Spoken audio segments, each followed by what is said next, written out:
Welcome to AK TV news. నిజం నిప్పు లాంటిది. వార్తలు చదువుతున్నది ఉదయగిరి శివరాం. కడప జిల్లా ప్రొద్దుటూరు నడిబొడ్డున ఉండే శివాలయం సెంటర్ కూతవేటి దూరంలో ఉండే వెంగళరెడ్డిపేటలో ప్రమాదపు అంచుల్లో ఉన్న కరెంటు ట్రాన్స్ఫార్మర్, ఆ ట్రాన్స్ఫార్మర్ ప్రక్కన చుట్టూ కసుపు దిబ్బలుగా తయారు చేసిన స్థానికులు అక్కడ ఏ చిన్న అగ్ని ప్రమాదం జరిగినా చాలా పెద్ద ప్రమాదం సంభవించే అవకాశం ఉంది. ఈరోజు ఉన్నట్టుండి మంటలు చెలరేగడంతో పెద్ద ప్రమాదం జరిగేది. స్థానికులు అక్కడ ప్రమాదం జరగబోతుందని తెలుసుకొని వెంటనే ఏరియా కరెంట్ లైన్మెన్ ఫైర్ సిబ్బందికి ఫోన్ చేయగా కరెంటు లైన్మెన్ ఫైర్ సిబ్బంది వెంటనే అక్కడికి చేరుకొని మంటలు ఆర్పడం జరిగినది. ట్రాన్స్ఫార్మర్ ప్రమాదం జరిగి ఉంటే ప్రాణ నష్టం, ఆస్తి నష్టం జరిగేది. సకాలంలో ఫైర్ ఆఫీసర్ లైన్మెన్ రావడంతో ప్రమాదం తప్పిపోయింది. ఈ ట్రాన్స్ఫార్మర్ గురించి స్థానికులు పలుమారు సంబంధిత అధికారులకు, రాజకీయ నాయకులకు ఫిర్యాదు చేసినా సరే చూస్తాంలే అని పట్టించుకోవడం లేదు. ఇకనైనా సంబంధిత అధికారులు తగు చర్యలు తీసుకోవాలని స్థానికులు కోరుకుంటున్నారు. అక్కడ ట్రాన్స్ఫార్మర్ ఆ వీధి ప్రజలు కసువు దిబ్బలుగా తయారు చేసినారు. ఏ చిన్న అగ్ని ప్రమాదం పెద్ద ప్రమాదం సంభవించే అవకాశం ఉంది. అందుకని సంబంధిత అధికారులు ఇప్పటికైనా ఈ సమస్యను పరిష్కరించాలి. చెప్పమ్మా, ఏం జరిగిందమ్మా? ఏం పేరు మీ పేరు? మేము సాయి అండి, నా పేరు. మేము వెంగళరెడ్డిపేట వాస్తవ్యం వెళ్ళాము. ఇందాకే ఇక్కడ ఫైర్ ట్రిప్ అయింది, ట్రాన్స్ఫార్మర్ పేలింది. దానివల్ల మా ఇల్లు ఇక్కడే ఉంది. అది కాక షాపులు ఉన్నాయి, ఇక్కడ చాలా అడ్లు ఉన్నాయి, అన్ని అడ్డంగా. ఇది ఇందాకే ఫైర్ చాలా ఉంది. మీరు చూసుకుంటే ప్రతి ఫైర్ ఇంజన్ కూడా వచ్చి చూసుకుంటా ఉంది. ఇది మేము ముందు కూడా చెప్పినాము లైన్మెన్కి, అతను పలకలేదు. మీరున్న ఇప్పుడు కఠిన చర్యలు తీసుకొని మాకు ఈ ఇబ్బంది నుంచి కాపాడాలని కోరుకుంటున్నాము. ఫ్యూచర్లో కూడా ఎటువంటి ప్రమాదాలు జరగచ్చు. కావున మేము ఈ ట్రాన్స్ఫార్మర్ తీపియాలని కోరుకుంటూ మా వెంగళరెడ్డిపేట వాస్తవ్యుల నుంచి మేము మనస్ఫూర్తిగా కోరుకుంటున్నామండి.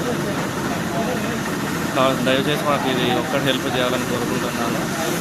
ట్రాన్స్ఫార్మర్ వల్ల పిల్లలు ఇక్కడ తిరుగుతూ ఉంటారు, మాకు కూడా ఇబ్బంది. పెద్దోళ్ళు ఉంటారు, నైట్ పడుకో ఉంటే ఎవరికైనా ఇబ్బందే కదండి. సడన్గా ఈ టైం అర్ధరాత్రి లేచినాము. ఇప్పుడు చాలా ప్రమాదం కదా. ఒకవేళ ఇల్లు ఫైర్ అయితే అప్పుడు ఎవరికి ప్రమాదం మాకే కదా. ఇంకా షాపులు కూడా ఉన్నాయి, ఏదైనా జరగడానికి జరిగితే ఎవరికైనా ఇబ్బందే కదా. కావున మీరు దీన్ని పట్టించుకొని సీరియస్గా తీసుకొని మాకు ఏదో ఒక హెల్ప్ చేయాలని కోరుకుంటున్నాను.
ఆర్జీ దగ్గర ఫోన్ దగ్గర స్పార్క్ వచ్చింది.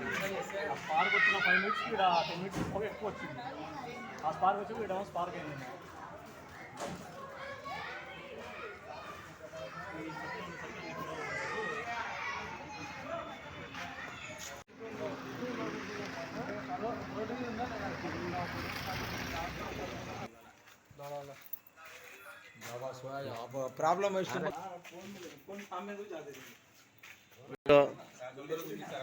ఇలాంటి వార్తల కోసం చూస్తూనే ఉండండి మీ ఏకే టీవీ న్యూస్, నిజం నిప్పు లాంటిది.